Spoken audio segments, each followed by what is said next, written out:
Hi my dears.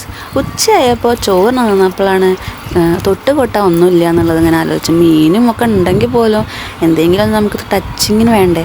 അപ്പോഴാണ് വീട്ടിൽ നിന്ന് ഞാൻ കുറച്ച് മാങ്ങ കൊണ്ടുവന്നിട്ടുണ്ടായിരുന്നു കേട്ടോ. അപ്പോൾ ഇന്നലെ ഞാൻ ഇതേപോലെ ഒരു മാങ്ങ എടുത്തിട്ട് ഒരു അച്ചാർ ഇങ്ങനെ ഉണ്ടാക്കി, ഒരു തട്ടിക്കൂട്ട് അച്ചാർ ഉണ്ടാക്കി വെച്ചിട്ടുണ്ടായിരുന്നു. അപ്പോൾ ഇന്ന് ഞാനൊരു 2 മാങ്ങ എടുത്തു. അതിങ്ങനെ വെറുതെ ഒന്നിങ്ങനെ ചെറുതാക്കി അരിഞ്ഞിട്ട് അതിൽ കുറച്ച് ഉപ്പും മുളക് പൊടിയും ഒക്കെ ഇട്ടിട്ടൊന്ന് ജസ്റ്റ് ഇങ്ങനെ ഇളക്കിയിട്ട് കുറച്ച് വെള്ളമൊക്കെ ഒഴിച്ചിട്ട് ഇങ്ങനെ വെച്ചിട്ട് കുറച്ച് കഴിഞ്ഞാൽ ലേശം വെളിച്ചെണ്ണ ഒഴിച്ച് കഴിഞ്ഞാൽ നല്ല ടേസ്റ്റുള്ളൊരു അച്ചാർ നമുക്ക് കിട്ടും കേട്ടോ.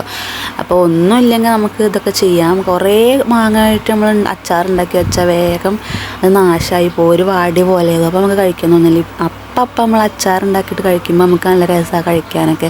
ചോറിൻ്റെ കൂടെ മാങ്ങയുടെ ഒരു ക്രിസ്പി അങ്ങനെ ഇട്ട് മാങ്ങയും കിടക്കും, അങ്ങനെ വാടൊന്നും ചെയ്യാതെ പോലെ കിട്ടും. അപ്പോൾ നിങ്ങൾ വീട്ടിൽ ട്രൈ ചെയ്ത് നോക്കട്ടെ. മാങ്ങ ഉണ്ടെങ്കിൽ അങ്ങനെ നമ്മൾ എടുത്ത് വയ്ക്കുക, മാങ്ങ ഫ്രിഡ്ജിലേക്കിട്ട് വെച്ചാൽ മതി. എന്നിട്ട് ഇതേപോലെ ചെയ്താൽ മതി കേട്ടോ. അപ്പോൾ നല്ല ടേസ്റ്റാണ്. അപ്പം ഉണ്ടാക്കി കഴിക്കാൻ നല്ല ടേസ്റ്റാണ് മാങ്ങ അച്ചാർ കേട്ടോ.